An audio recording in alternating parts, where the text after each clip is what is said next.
Recently, 4 or 5 days ago, because a Brentford fan called me out on saying that Rotherham are the only team to make a profit. Brentford have put their results out, and this Brentford fan, Kieran, comments me and says, "Oh, Brentford have made a 20 million pound profit."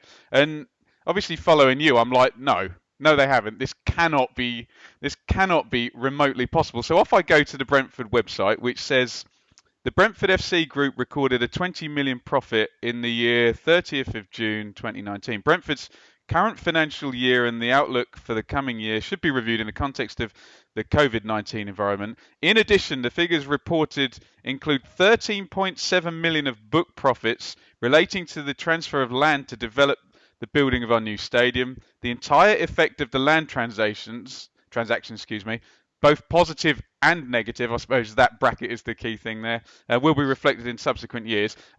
Look, we're both big fans of Brentford. I know that. Just if you can talk generally about Brentford, who have been the one with no parachute payments, low attendances, ducking and a diving, as Harry Redknapp would say in the transfer market. If you can talk in general about Brentford, but specifically about how they can put on their website a 20 million pound profit when nobody else can get remotely even near a £1 profit. Right. Well, first of all, Brentford didn't make a £20 million profit from running Brentford as a football club. They actually lost 20 million.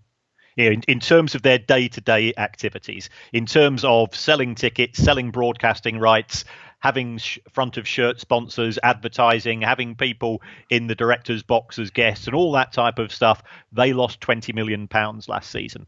But there are a variety of ways of addressing that, one of which is the owner putting in money, but that would never count towards profits. And the other thing to do is to sell off assets. So what Brentford have done is that they've sold the land for development for the new stadium.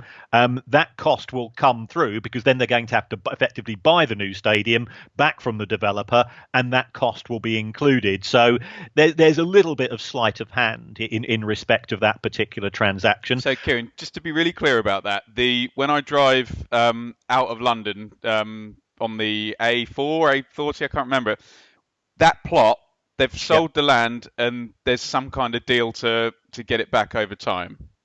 Yeah, well, effectively, the developer is going to build the stadium on behalf of the club, and then Brentford will pay the developer. So whilst they sold the land to the developer then uses the land to build the stadium, which Brentford will then buy back. Got it. Okay. Okay. So that reduced the losses by 13 million. So we've gone from 20 million to 7 million.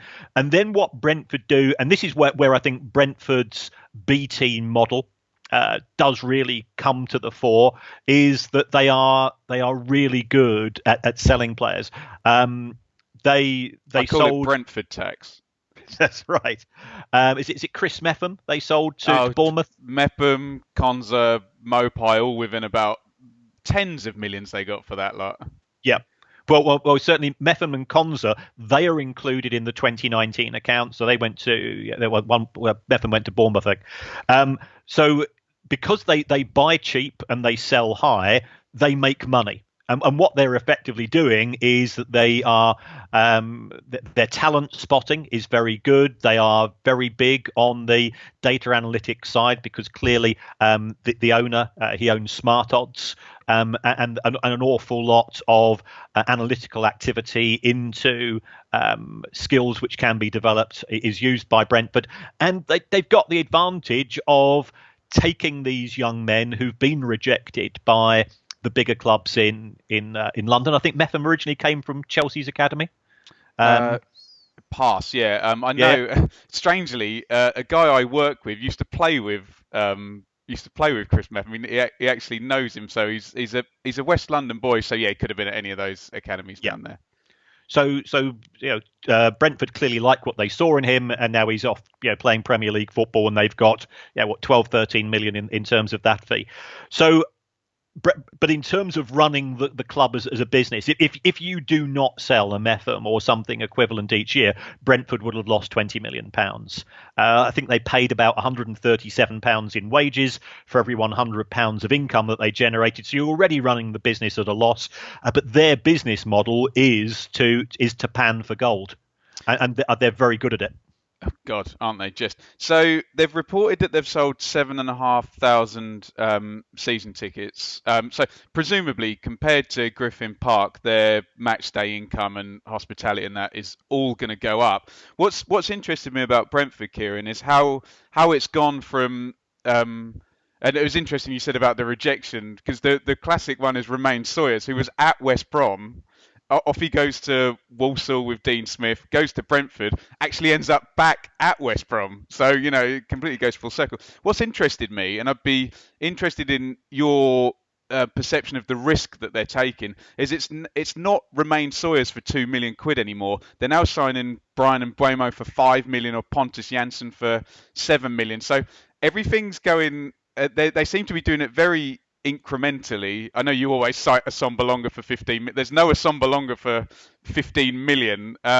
Where does the risk come in? Because surely there's a point where if they keep gently pushing, but they don't get promoted, there is some line of risk. However, superlative their recruitment's been thus far. Well, it certainly is a risk, because if you are panning for gold, sometimes you don't find any gold. And these accounts don't include the sale of Neil Mopay, by the way. So he will come through in the 2020 figure. They have to find one good player a year and sell him off at effectively an 8-figure price, and they've been superb at it ever since they arrived in the Championship. So I think you've got to give a lot of credit to the strategy of the club, and also the people that they use to identify talent. It is Moneyball. It is the personification of the use of data within football to generate a return, and to date it has been successful. Yet they will be hurting at present, because Matthew Benham's company is a gambling company, and with no sport there's nothing to gamble on. So they are reliant upon the owner, and they're reliant upon player sales. I think one thing that was interesting in their figures this year is that actually they've managed to go and repay the owner around about £10 million, which is unheard of, given that they are also building themselves a new stadium at the same time. And I think that's testament to their ability to find players and sell them at huge profits. Brilliant. And I suppose all the Brentford fans will be sitting there saying, no, it's Saeed Benrahma is sat there ready to go to, I don't know, Brighton, Aston Villa, anyone for another small fortune. And then, yeah, it's Kieran, as an Ipswich fan, when I see clubs doing 3 transfer windows ahead, I wish we could do it. I really, I really wish we could do it. We just can't. Yeah. I think this might upset you as an Ipswich fan. Brentford's wage bill was 200 grand less than yours last season. I was going to say it was pretty much the same. Yeah. Yeah. Heartbreak. Absolute heartbreak. There you go.